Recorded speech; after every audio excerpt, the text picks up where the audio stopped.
What is going on, everybody? Welcome back to Sideline Summit. I'm Antonio Perez, joined as always by Danny Cole, DC, UPenn's finest. Chris is out again, but he will be back next week. Again, just going through his own motions. We wish him all the best, of course. But yeah, in today's episode, we're starting off with NBA Weekly. We will be talking about where I have 5 teams. Me and Danny are going to discuss whether these teams should be buyers or sellers for the rest of the season, whether they should be tanking, looking forward to Debanza, Peterson, and Boozer, or they should be chip chasing. A lot of teams are kind of in that weird spot, but we'll break all that down. And then for the NFL, we're gonna try to decide what is the ceiling of every single team that is at least in the playoff hunt. So like the Falcons, we're not talking about them. The Browns, the Jets, we're not talking about them. But some of those lower end teams, maybe like the Dolphins, who are only 2 games back, or you have the Bengals, who are in a really weird situation with Burrow having 2 full practices. But again, we'll talk about all that. Before any of that, make sure you leave a like, subscribe to the channel. Audio listeners, leave a like, 5-star review. Danny, let's just get right into this NBA Weekly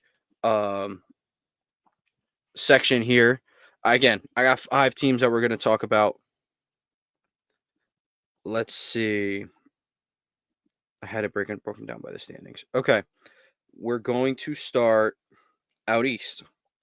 We have the 10-5 Toronto Raptors. Now, before the year, maybe a lot of people could have saw their ceiling as between like a 5 or 6 seed, but most people thought maybe play in out of it. But the 10-5 Raptors, I would love to pull up the standings, but Real is not working. So going all reliable here. Here we go. The 10-5 Toronto Raptors sit at 2. They sit at the 2nd seed in the Eastern Conference. Do you think they should be buyers for the rest of the year? Should they be sellers, or do you think they should try to just compete with what they have on the roster? I think they should buy without giving up too many assets. I think they did their buying last year, getting Brandon Ingram at that wing position. I think you need to buy another big, in my opinion. Like a Hurdle's okay, but like if you can go get, and you don't need another star, but I feel like another big will help them in the playoffs. Like I don't know if Proto will cut it in the playoffs. I don't know if it's my opinion, but Yeah, you're most likely alone on that one. I'm not going to lie to you, because Perto is about as serviceable as it gets on a team where the payroll is very high. I don't really know where you're going to get an upgraded center without having to, you know, give up one of your higher paid, higher rated players. I'm not saying But getting. I mean, Maybe more so depth at center. I'm not saying like. well, you also just said Pirtle's not going to cut it. So what is it? I mean, I think it's a little bit of both. I think he could get, but they play fast though. That's the thing. So it kind of could counteract that the fact that their play speed. Yeah, I can't get with that at all. No, Pirtle has been with these specific players for a long time, and he's been thriving. He has 19 plus points in 3 of his last 4 games specifically. Honestly, where I think they could potentially use an upgrade is at the 1 spot. Their primary playmaker at the moment is Scotty Barnes, and while that's not the end of the world, or your primary playmakers are Emmanuel Quickly and Scotty Barnes, but without having a true point guard to operate the system, I believe they could be in service of one. Now, like you said, they do like to play fast, so a guy like Tyus Jones isn't necessarily preferable. He's a methodical type of point guard. He likes to set things up in the half court. I don't exactly know where they upgrade from there. Me personally, I think they can kind of just roll out with this squad, but continue in the direction you're going. Don't fall for the tank. I think they have great pieces. I don't exactly know what their ceiling is with this group, but I think they should keep chugging forward. I think they could be the 3 seed in the East. Weak year of the East. I mean, as it stands right now, the Knicks are 9-5. The Cavs are 10-6. They're both a half game back of Toronto. The Heat are 9-6. They're a full game back. Same thing with Philly. Bulls are a game and a half back. it's a close race in the East right now as things are currently shaking up. But if they can finish, of course, ahead of the play-in, that's obviously preferable. Let's go to the Mhm. West. You have the Suns who are sitting at 9-6, seventh in the West. Do you believe they should try staying in the thick of the playoff race, or do you believe they should look towards the future? I've always thought the Suns roster should look towards the future once they got rid of Kevin Durant. Uh-huh. So I think Jalen Green being out might be kind of a push for that.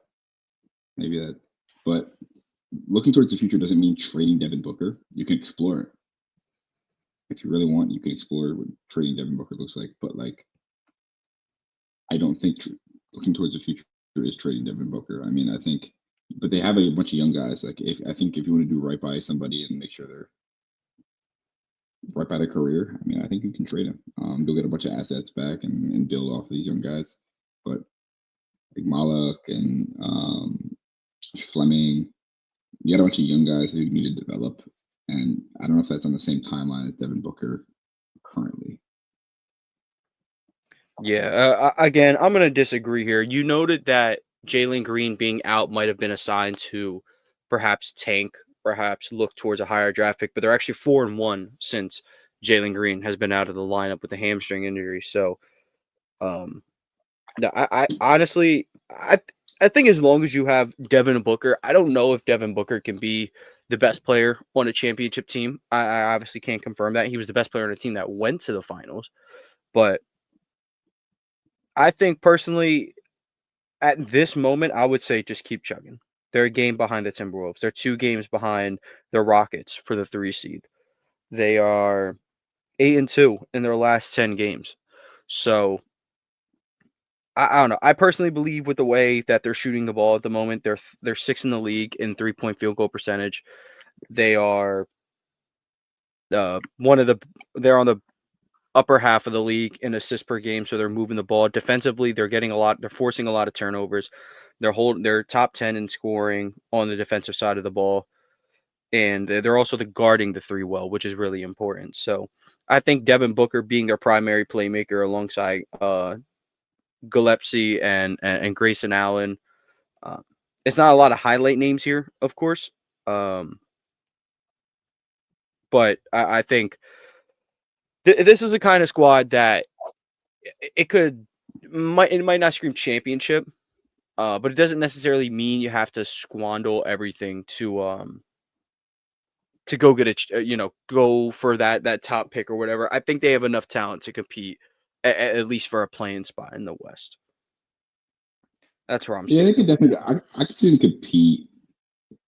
They, like you said, they have the talent. More so, that's me projecting that I don't think they could win a championship, and the roster's young, and that's maybe as me saying Devin Booker deserves a little bit better. I want Devin Booker to win a championship in his career and go compete, but Have you considered Devin Booker probably values being the man from one franchise than chip chasing? Because we just got a full blown example of someone trying to do that, and everything that went wrong went wrong. sure. Exactly. Championships need everything to these dudes. Let's go to another team in the West. This team is kind of really not in the. They have a roster that should be competing, and they're not competing. The Memphis Grizzlies are 5-11, and they are 11th in the West. What do they do?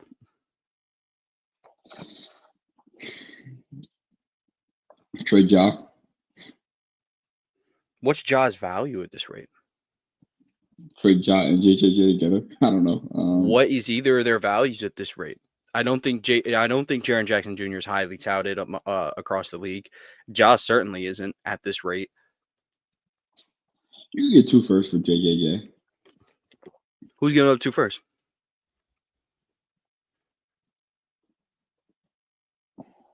It's the money. This is the making the money match is probably the issue.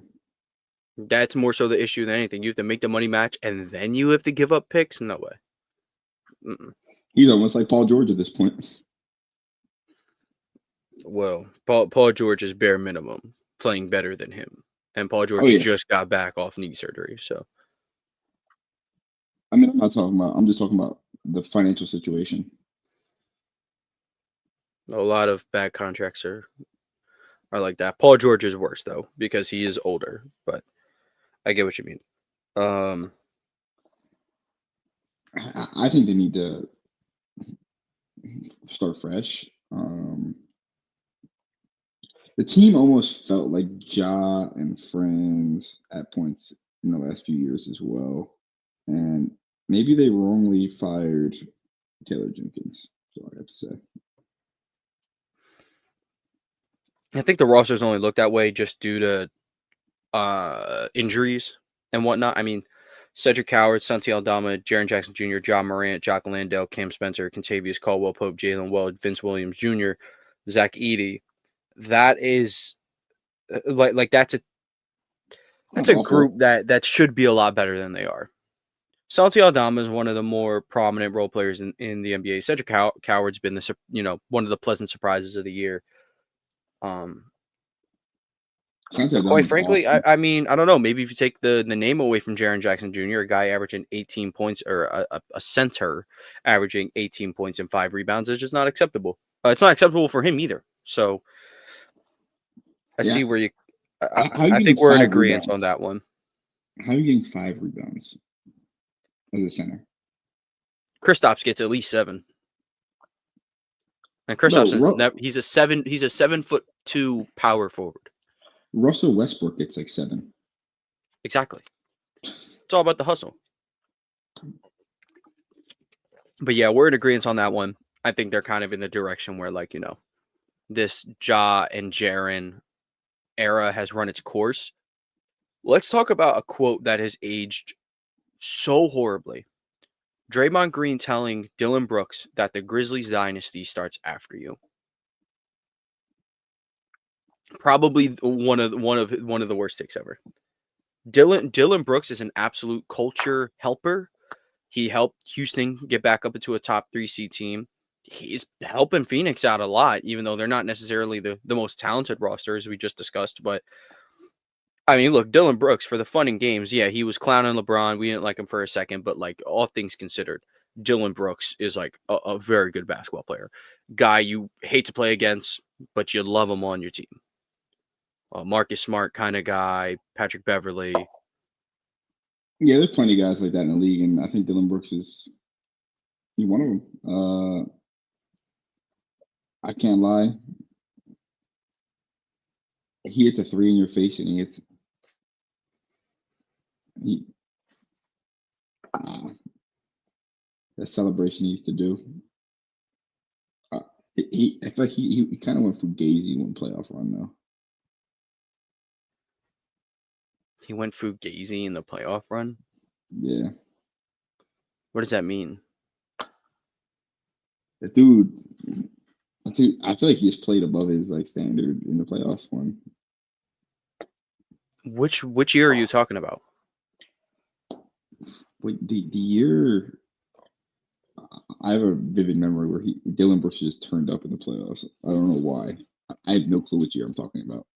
Probably talking about 20. 21 maybe.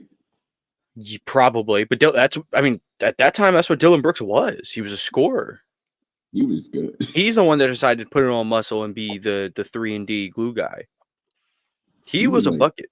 he was the bucket. That's what I'm saying. Yeah, I mean, that was at that time. That was not out of the realm of possibility. That was him.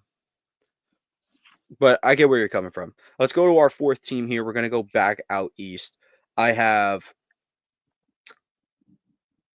the Chicago Bulls. They're 8-6. They are 4 and started 6 five in and their zero. last 10 games. Their team, just gonna lay it out, is not a team on paper that should be competing. It's Josh Giddey, Nikola Vucevic, Modest Buzelis, Kevin Herter, Ayo Dosunmu, Trey Jones, Jalen Smith, Isaac Okoro, Patrick Williams, Kobe White, questionable to be, or he's questionable for the next game, but he's been back for about a week now, in and out of the lineup, and he's hooping. the path to them tanking is trading Vooch. The problem is no one wants Nikola Vucevic. He's a good player, not someone I'm taking the money and giving away picks for. Yo, if they gave you a first round pick, would you take him? As Celtics. If Chicago gave me a first round pick to take Yeah. on Nikola Vucevic, yeah, absolutely. But Chicago's not throwing no picks with Vucevic. Yeah, that's fair. That's the problem. They want a first round pick for Vucevic. Someone will throw one eventually. Someone will get desperate enough. Even if someone threw it 2 years ago, Alex Caruso was offered. Someone offered 2 first round picks for Alex Caruso. Someone offered a first round pick for Lonzo Ball when he just got back from cartilage surgery, and they didn't take it. It's ridiculous. You could be sitting on 3 first round picks right now. But I think this team is just the definition of mid. They can't get into tank territory because Josh Giddey, Kobe White, and Modest Bazelis are going to play too good, and Vucevic is going to play too good. But you can't get rid of any of them because you want Giddey around. You just gave him the contract extension, and he's a good player. You want Modest, obviously. Kobe White could maybe be the odd guy out. Like maybe you go trade him for a couple picks, but like he's young, he's a good player, and nobody wants Vucevic. They are just you might as well be the best you can. That's kind of my mentality to them. I don't blame you that like they're gonna be a playing team though. They are. They are. Every year. Yeah. I think we're kind of agreeing on there. That's kind of where they're going to be stuck. And then let's stay in the East. Let's talk about the Miami Heat. 9-6, 5th seed in the East. Norman Powell is their leading scorer with 25 a game, followed by Bam with 20.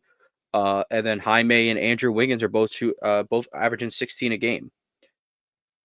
What do we do with them? Because this was one of the least inspiring rosters in the entire NBA heading into this thing. But now Jaime Jaquez is back to his, spark plug, active scorer, active rebounder, just a total Swiss Army knife.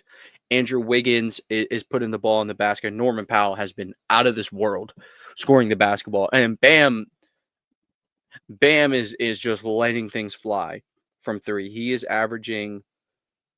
shooting 37% from 3 on rounding up 6 a game. That's like Devin Booker level shooting from 3. Yeah, kind of ridiculous. Not sure how sustainable it is. He did go 3 for 4 in his last game against Golden State. What do you think the Heat should do? I mean, they're in the thick of the race in the Eastern Conference. They don't necessarily have a 1A star, but you got Bam and you got Norman Powell. Tyler Andrew Hero Wiggins? could come back for the better or worse. You don't like Mr. Wiggins out there? I like Wiggins. I like Wiggs. Wiggs has had my respect for a long time once he stopped being a crybaby and started playing defense because he's always had the tools to be a great defender. And when he's putting the ball in the basket, it is an entire plus. Even though I don't, his shooting splits are decent. He's shooting 36% from 3 on 5 a game, 48% from the field in general. Well, he's not your first scoring option. That's great. So yeah, I'm rocking with Wiggs. Yeah, I think they're a team that's gonna be the Heat. It seems like a very Heat-like team from the last few years. Very team-oriented basketball. A lot of role players. Maybe they had Jimmy, and maybe Jimmy isn't the 1A star that we think he is. He's not more of he's a star for the Heat, but he's not like a Steph. He's not like a Giannis, obviously. But he's definitely a star for the Heat, but they don't have a star anymore. And maybe Bam is that star for them now. Yeah, I mean right now Norman Powell is their star, but Yeah, Bam is still delivering it on both ends, and he's upgraded his offensive game. So, what Hero's back in like a week? Yeah, but I don't know if that's going to be for the better or worse. To be entirely honest with you, I guess we'll just have to see. But enough talking about the NBA for today. We can talk about the ceilings of every team in the playoff hunt. Let's start out in the Heroes back Monday, by the way. huh? Heroes back on Monday. Okay, well, good to know. Let's go playoffs. All right, let's start in the AFC. Let's start Denver Broncos. They're 9-2, probably one of the more polarizing teams that we'll talk about. What is their? We're talking ceiling, best case scenario for all of these. Best case scenario for the Denver Broncos. What do you think it is? AFC conference champion. AFC, so they can get to the Super Bowl. Mm-hmm. Okay. I don't think they can win it. I think that's a fair assessment. I'm truly going like best case scenario, like the best possible team I can imagine out of Denver, and I'm landing in a similar spot as you because I look when I say best case scenario, I'm not saying Bo Nix becomes a better quarterback overnight and da da da. If they can, I think they can beat any team in the AFC with the way things are constructed. Yep. They've already beaten Kansas City. They've beaten Philly. They've beaten Philly. Granted, not this defensive form of Philly. Regardless, they beat Philly. That's they lined it up and that happened. They could on a day they could probably catch Baltimore. They could get Buffalo. Oh, they could certainly get Buffalo. They could definitely beat Buffalo. I Buffalo probably and pick Kansas them. City. I might pick them against Buffalo. So Buffalo yeah, and Kansas City are battling out for the playoffs. They're going to be battling out for a playoff. Yeah, so Denver is a real threat in the AFC. My problem is with the teams they might see in the NFC. The Eagles' pass rush is upgraded, and Nakobe Dean's looking like Bullet Bill from Super Mario Bros.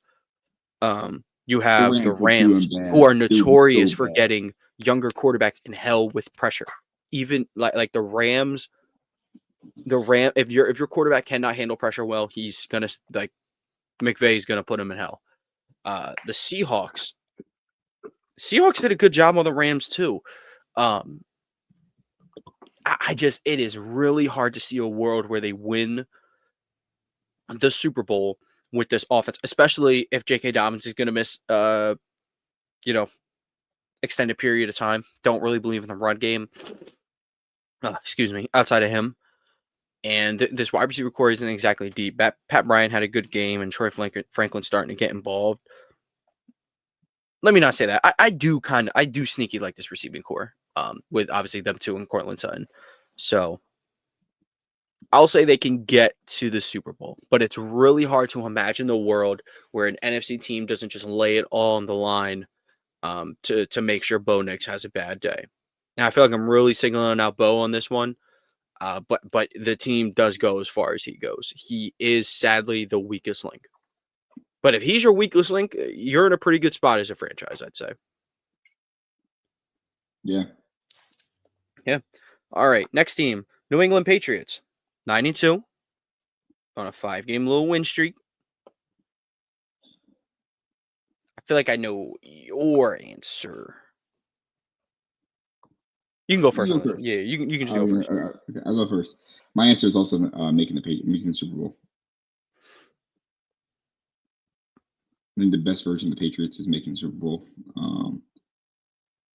I think this takes into account they get the 1 seed, they get the Colts in round 2. I think they beat the Colts in the playoffs. They win one more game in the AFC Championship game, and they're there. I do not think the Patriots would beat the Rams, the Eagles, not even like teams like the Packers. Like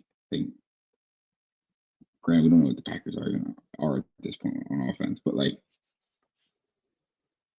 Patriots and Broncos are very similar in the fact that they've had these very stymied defenses and young quarterbacks lead their teams.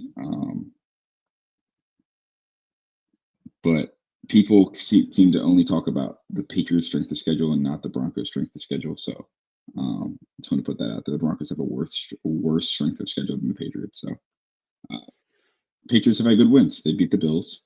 They've had 2 bad losses, and the losses can't be excused. I mean, it was early on. It was week 1 and week 3 against Pittsburgh and the Raiders. Other than that, they haven't lost. My absolute ceiling for the New England Patriots is winning the Super Bowl. I feel that way at this point. They have the advantage of one of the 5 best quarterbacks in the league this year. The defense has really come along. And before the season, I would have been like, hey, your best receiver is about to be, it's about to be like Stephon Diggs. And it's just not a bad thing right now. He's really starting to collect himself together as a wide receiver 1. Not sure where that stacks up along the likes of like maybe a Cortland Sutton or like a Terry McLaurin, but he's starting to. We're watching Stephon Diggs get back to form.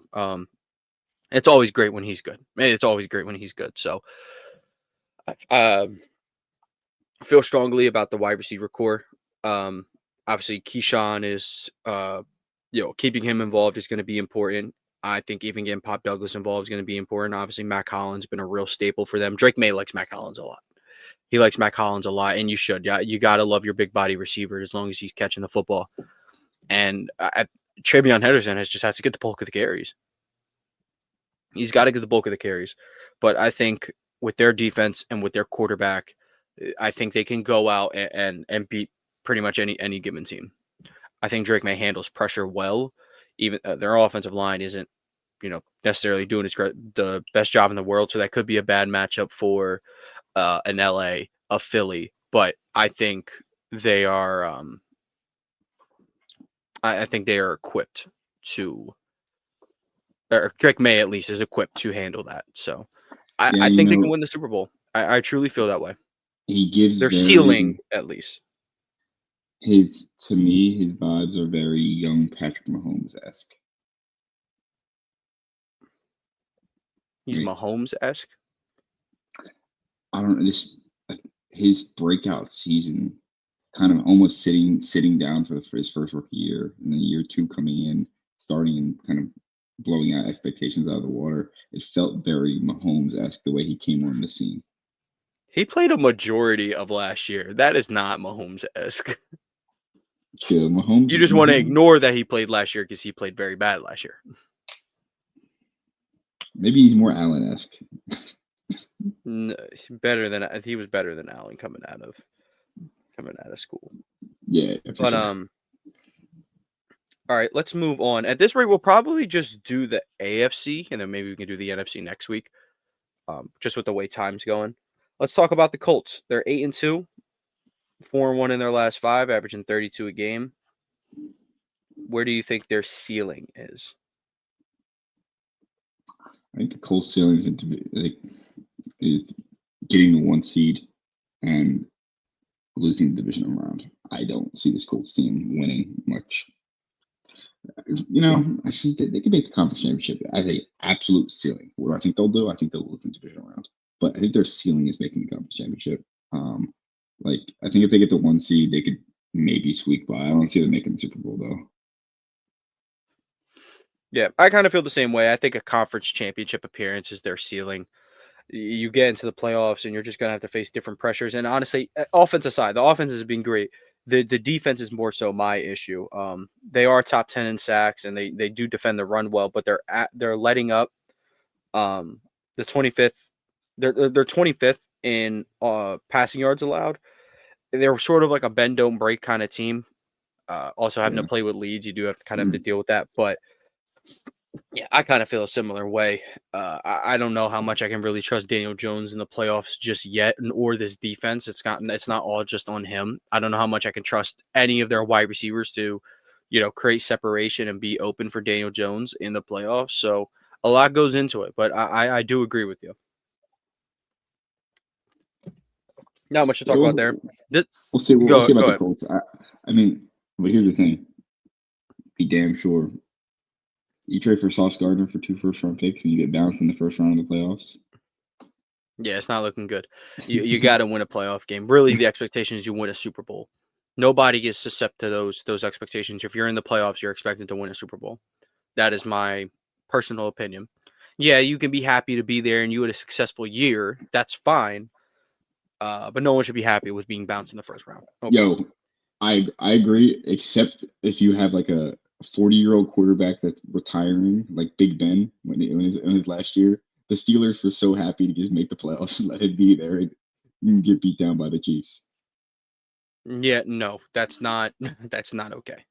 They were happy to That's just not be okay. there. Because that guarantees he ends his career on a loss. So that's not That's good. fair. Let's talk about the Steelers though. They're 6-4, 2-3 in their last four. Offense has been abysmal, and defense has kind of been hit or miss depending on the game you're watching. Yeah, And Rodgers is questionable with a left wrist sprain fracture. yeah, fracture of something of some sort. Yeah, but it looks like he might not miss any time at all. What's the ceiling for your Pittsburgh Steelers? A playoff win. A playoff one. I think it's a ceiling.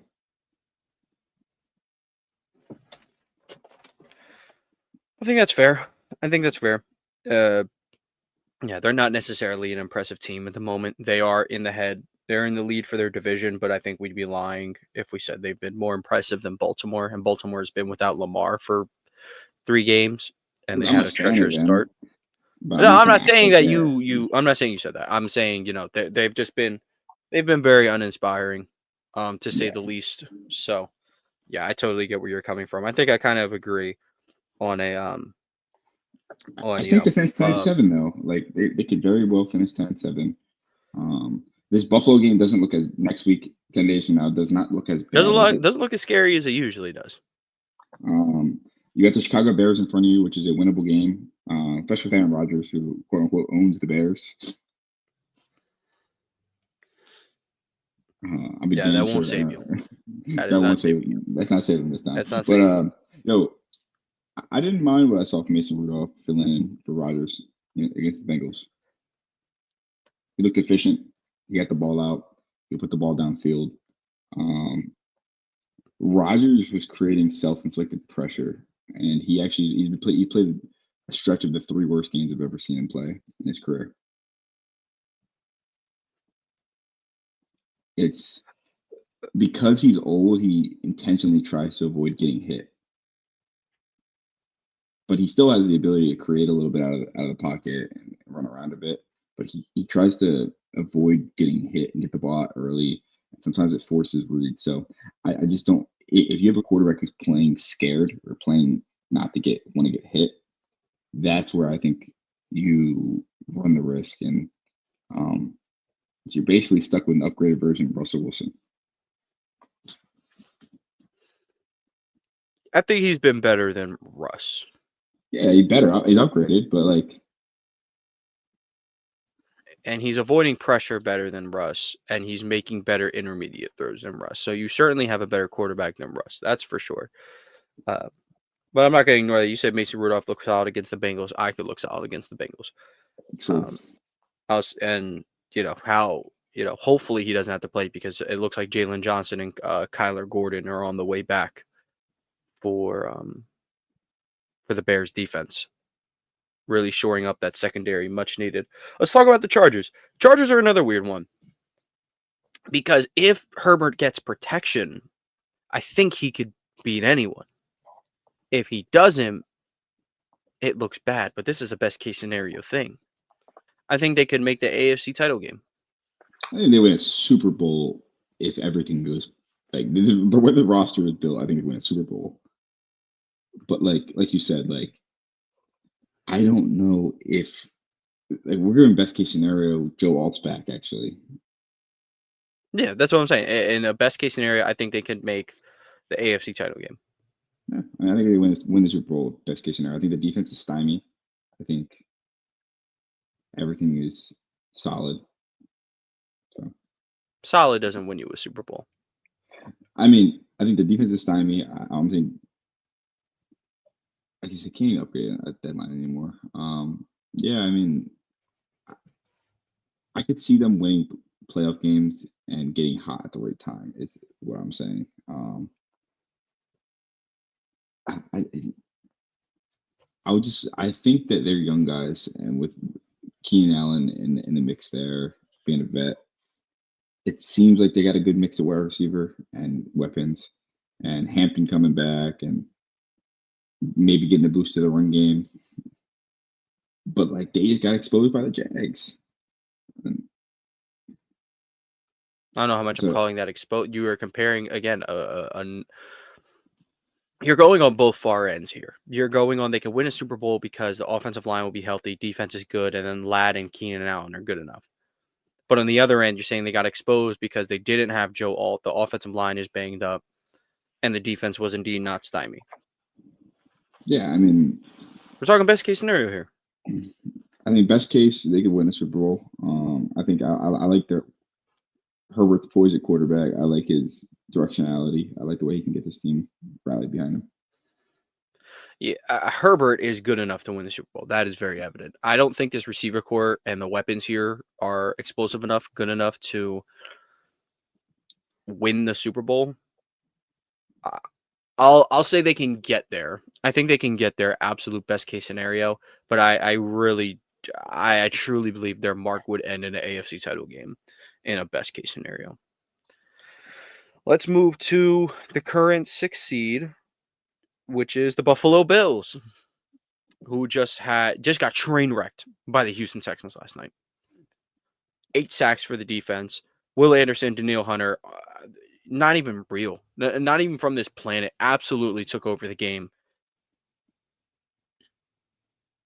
But the Buffalo Bills can win a Super Bowl if we're talking ceilings. As embarrassing as some of their games have been this year, I think the best version of the Buffalo Bills I saw this year was against Kansas City in the regular season, which is usually their peak of their regular season. That defense, combined with how the offense was scoring that day, that team can win a Super Bowl. And that's kind of what I'm going off of. Also, they have one of the 3 best quarterbacks in the world. Yeah, I agree with you. I unfortunately agree with you, but like I just don't know if I see that team ever coming back on the field again.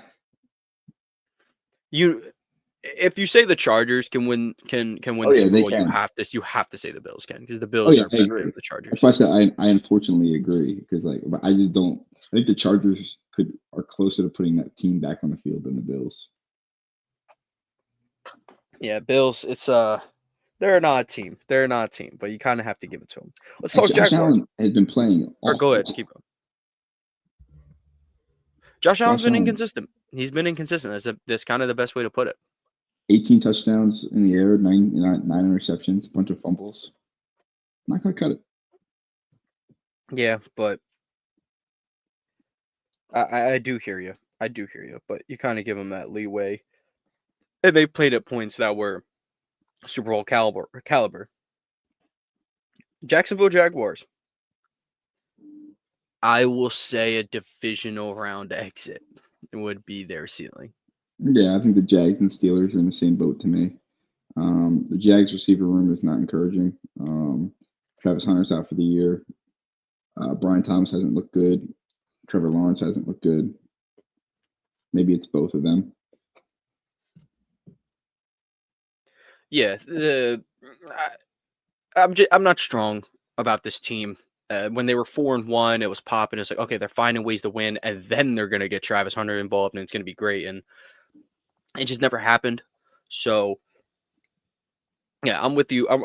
We're kind of in sync on this one. Like winning a playoff game would be like absolutely electric for them, but I don't even see that coming. Honestly, they probably won't even hang on to their playoff spot. To be entirely honest, with the Texans, the Chiefs, the Ravens all in the weights. Obviously, the Ravens can just take the playoff spot from the Steelers, but then the Jags have to worry about the Steelers. So, um, yeah, not great over there.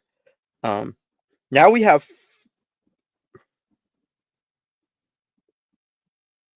5 more teams, but some of these teams will be a little bit easier than others. The Houston Texans. If you were to ask us this 4 weeks ago, we would have said they're not making the playoffs, so we don't really care. But D'Amico Ryans has rallied the troops. This defense is, even this has really been all season, but if all else fails, if the offense just does not want to show up, the defense is here. It's kind of like the Broncos. But in the Broncos case, it's not necessarily a talent issue; it's a coaching issue I guess it's a talent issue technically with the offensive line. But What do you think for Houston? I think they can make an AFC title game. Yeah, man. I agree with you. They have the first ranked defense in points per game allowed, third ranked in offense in passing yards, fourth in rushing yards, fifth in touchdowns, and they're both top 10 in sacks and takeaways. And you look at a team like that, and you're getting your your what, third year quarterback back, fourth year quarterback now. CJ Stroud has he in the league for 3 or 4 years. All right, time is flying by. You're getting CJ Yeah. Stroud back, which Davis Mills looked very serviceable. I said this last night. I said he's the most hella serviceable quarterback of all time. Yeah, he looks pretty good, and they're only going to get better, obviously, as Stroud. Granted, look, they beat the Niners, good win. They're in the last 4-5. They're 4-1. They lost a 3-point game to the Broncos. It's a good game. And it was a game-winning field goal. Literally got walked down by Bo Nix.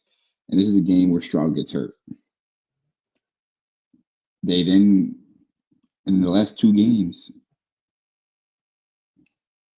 they came. They won. They beat the Jags. They beat the Titans. They beat the Bills. And I say 2 of those games are against playoff teams. So, what is the ceiling? I think it's an AFC title game as well. Yeah. Let's move on to Kansas. Kansas City's an easy one. They can win the Super Bowl because they have 1-5. Yep. They can win the Super Bowl. And maybe that is just biased towards him, but look, he's there. I'm just gonna roll with him. Patrick Mahomes can win the Super Bowl any year that he's playing football, but they also could miss the playoffs. Yes, that's why they're very polarizing. but yes, I do agree with you though. I mean, this next team's going to be the same way. Baltimore Ravens.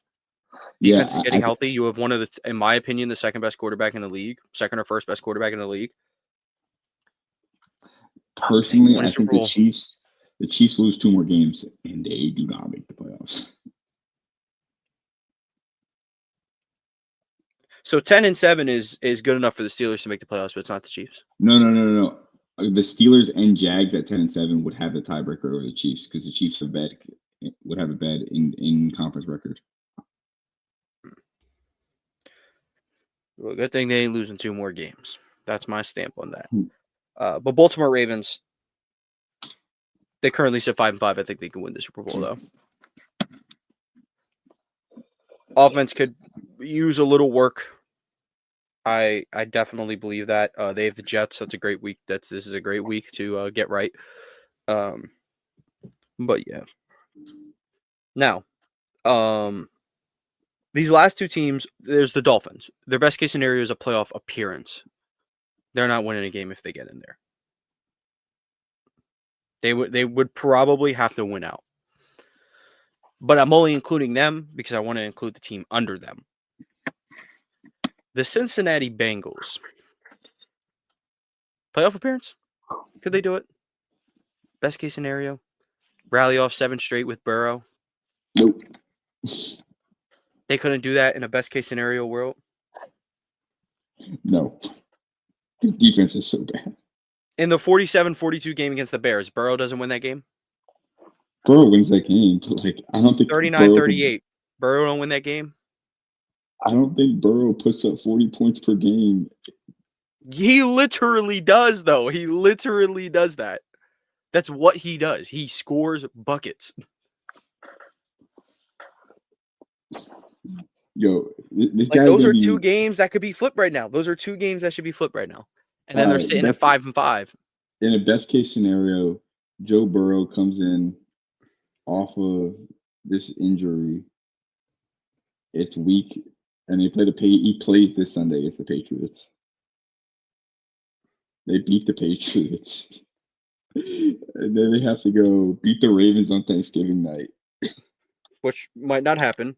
Okay, let's say they split. 9-8 might not cut it, but I'll still go with playoff appearance. I think 9-8 get the playoffs. I I said best case scenario. You don't be listening. All right. But All yeah, right, I fine. just wanted to include them for funds. Nothing too serious, but we can get into the game picks, of course. Let me just pull up the schedule real quick. Okay. Steelers versus Bears. I have Chicago. I have Pittsburgh. I think it's gonna be a good game. I like Chicago's grittiness. I think it's gonna be a close game though. Patriots versus Bengals. I have the Patriots. I have the Patriots as well. After I just went on the whole spill about the Bengals. Giants at Lions. I have Detroit. Yeah, give me Detroit. Vikings versus Packers. I have Packers. Yeah, give me the Packers. Seahawks versus Titans. I have the Seahawks. Pretty easy one there. Colts versus Chiefs. I have the Colts. Give me the Chiefs. Jets versus Ravens. I got the Ravens. Yeah. Chris is on here. Justin Fields is going to have a 400-yard day, but He isn't even starting. He's been benched. So there's that. Wait, when did Browns he get versus benched? Was it Raiders. this week? Yes, he's benched. He's not playing. Or Tyrod benched Justin Fields. I missed that. Yeah. That was like Monday, maybe? Monday, Tuesday. Browns at Raiders. Oh, with the Browns. Defense is going to give the Raiders hell. Give Shador enough time to figure things out. Shador versus Tom Brady? Hell yeah. Yo, he needs to score, and then he needs a point at Tom to do the perfect timing. Okay. You got Browns or Raiders? I'll give you the Browns. Jags versus Cardinals. I have the Jaguars. Kobe Brissett? Okay. Yeah. Jacoby Brissett hooped last week. Well, clearly, but no, give me the Jags. Eagles versus Cowboys. I have the Eagles. Yeah, but George Pickens doing for 150. He won't catch 3 balls. That's my If take you on put Adoree Jackson. that. Adoree Jackson hooped last. Adoree Jackson clamped Amon-Ra St. Brown last week. Lucky shot. Just don't let him guard CeeDee Lamb. He can guard anyone else. That's fair. Falcons at Saints. I have the Saints in this one. Yeah, both teams suck. Give me the Saints. Buccaneers at Rams. I have the Rams. I would love to go with the Bucks. They're going to spiral, though. Give me the Rams. And then Panthers at 49ers. I have the Niners. I have the Panthers. There we go. Finally, in a disagreement. Okay. Now, for bold picks and lockets, I'm like almost positive we all had the same record last week, and I think we all went the same on the oh no. Give me 1 second. Just to double check. No, we all missed our bold pick. That was 1.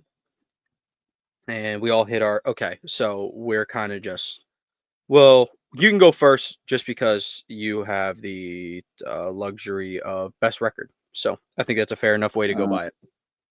Lock it. Give me the Seattle Seahawks. Seahawks. All right, and then what are you doing for your bold? Guess it's the Browns. Guess it has to be. Yeah. Oh, no. It's the Panthers. It's the Panthers. Okay, I gotcha.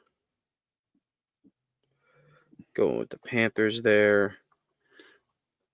All right, for my lock, I'm going to roll with the Lions.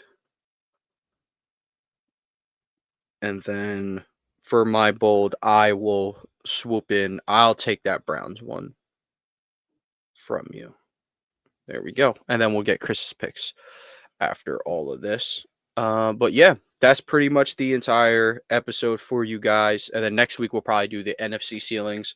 Probably probably a lot more to talk about there. Obviously, with the teams that are going on over there, it's complete bloodbath. But thank you guys for tuning in. Make sure you leave a like, subscribe to the channel. Audio listeners, leave a like, 5-star review from AP New Freezer DC Comics. Thank you guys for tuning in. We'll catch you guys next week.